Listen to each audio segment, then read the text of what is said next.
All right, so today we got to talk more about the negative ramifications of the lockdowns. Now, again, I've talked about this a lot, but because it's such an important issue, I wanted to make another video of it. So, anyway, this is a story from Foundation for Economic Education titled Four Newborns Die After Being Denied Heart Surgery Because of Virus Travel Restrictions. This is in Australia.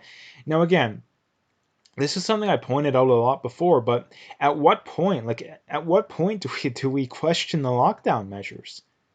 Like, at what point? No, this is the problem that because people nowadays are so tribal and they refuse to admit they're wrong, no matter how much evidence stacks up in their favor, they don't admit they're wrong, right? Like, I made the story the other day about how the fact that the majority of Russians, at least the older ones especially, still loan for the Soviet days, right? The days where, you know, millions of people were starved to death over the Soviet day, and tens of millions were starved to death, right? But again, people still loan for it. Why is that?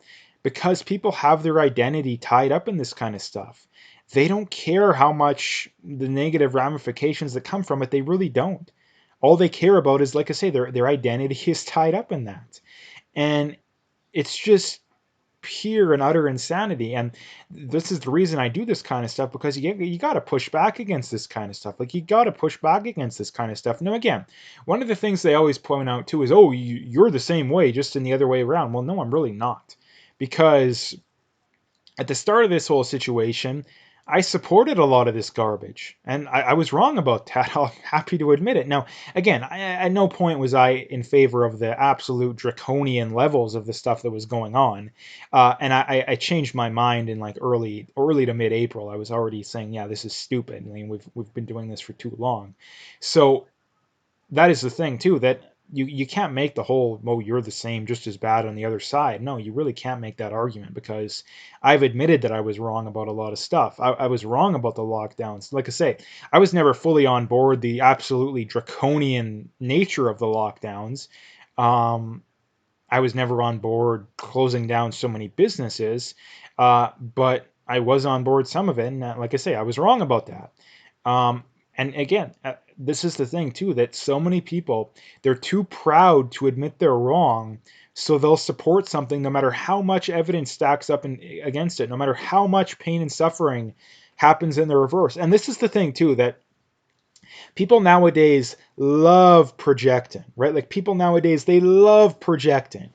And you can give people the perfect example. The perfect example is, oh, you want people to suffer if you don't support the lockdowns, if you don't support the mask mandates. And again, that's just a, number one, it's projection, and number two, it's just gaslighting, and it's just it's a straw man, right? Number one, it's projecting because more people are suffering because of the lockdowns. I think that things are very clear at this point. Now, again, the reason why most people don't realize that is that the negative ramifications of the lockdowns are going to be felt for years.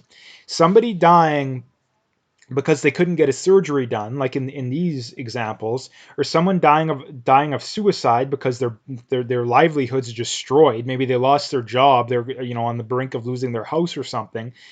That's not, there's no numbers being directly tracked for that. There's no government tracking of how many people have killed themselves because of the lockdowns. They don't track that. And um, because they don't track that, then people don't realize it. People just think, oh, it's, yeah, they just killed themselves, no big deal. Like, it's absolute insanity. It's absolute insanity. And that the vast majority of people dying from this are very old. The average person dying of this in Alberta is in their early 80s. The people are dying at ages of the average person. These are people that are going to be dying very soon anyways, right? The vast majority of people, like, we're talking over 90%, are people that already have serious health conditions. Meaning that if they get the flu, they're going to die. They very much could die as well. You know, if they get pneumonia, they very well could die as well. They probably will. So again, the levels of insanity that we are at as a society is absolutely insane. Now, again, I'm not mad at people because they supported this kind of stuff at the start. I'm really not, because I think most people did. I think it would be hard to question it at the time. even at the time, I think it was questionable. But nonetheless, if you still support it at this point, what you are saying is that no amount of evidence will get you to change your mind. It doesn't matter how much evidence stacks up, you will not change your mind. And this is why I'm so passionate about this kind of stuff, is that it's not that the people that support the lockdowns are 100% wrong, because a lot of those people's their hearts are in the right position, but that's completely irrelevant. That's completely irrelevant because as a society, and as these health professionals and politicians, most of them have said, it, not directly, but indirectly said, is that it doesn't matter how much evidence stacks up. It doesn't matter how many areas have reopened and been perfectly fine. It doesn't matter. They're going to keep doubling down and doubling down and doubling down. Now, why is that? I think it's because the people, what when we're on a brink in society, when we're at a tipping point, when we have a big issue that we're talking about or trying to figure out in society, the group of people that is willing to use the most violence, the group of people that is willing to scream the loudest, is usually the group of people that's going to get their way.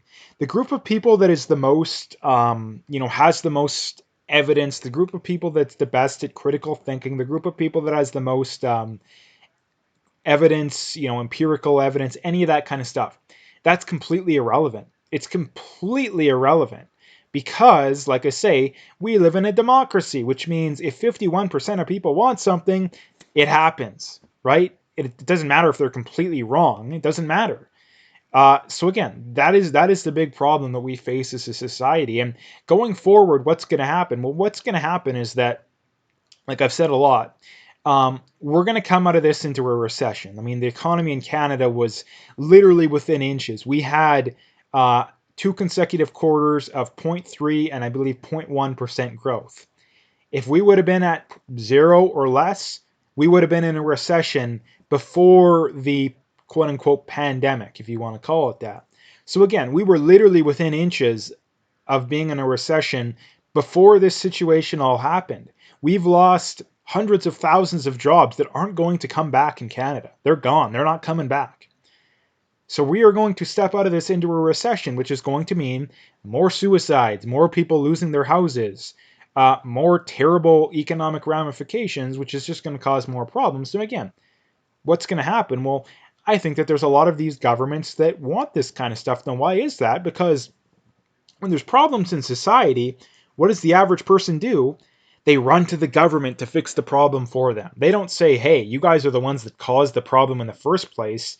Going forward, we're going to tell you to F off and we're going to figure things out for ourselves because you guys clearly are too stupid and ignorant to figure it out. No, the average person isn't going to do that. The average person's too ignorant to realize that.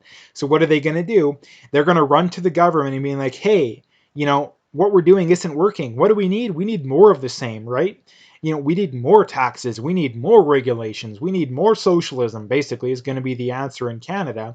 And again, things are they're not going to get better. What's going to happen is that the what happens under socialism and when you have more regulations and more taxes and all this kind of stuff is that the middle class just gets hollowed out. There's basically no such thing as the middle class anymore. No such thing as the upper middle class. You are either rich or you're poor. You're either very wealthy or you're just barely getting by. That's how socialism works, right? Because the people that support socialism, they don't want equality. They want equality of outcome. And when you want equality of outcome, then what you're saying is that, I mean, the perfect example is that you want everybody to finish at the same point as the slowest person, right? So the only way to have that is to tax the ever-living crap out of the productive people. The only way to have that is to regulate the heck out of the economy because some people are just a lot more productive than the average person. The reason why the average person makes, 6 figures or 7 figures or 8 figures, the reason that most people make more money than the average person is because they're incredibly productive, right? Like the reason that Connor McDavid is a better hockey player than the average person isn't because he stole hockey talent from the average person. It's not because he's exploiting anyone. No, it's because he's naturally a lot better and he practices a lot more, right? This is the same reason why the CEO that makes $1 million he's not exploiting anyone. At least the vast majority of them aren't. Some of them are definitely exploiting people, but just because there's exceptions to the rule doesn't mean the rule doesn't apply. The reason that a CEO makes $1 million is, number one, because most CEOs work a lot more than the average person. Not to mention they probably worked 60, 70, 80 hours a week for probably over at least a decade before they even got the job. Like they probably grinded, they grinded like for at least a decade before they got that job. And not to mention, too, they're probably a lot smarter than the average person, right? The reason that people make $1 million is because they can provide more than $1 million in value.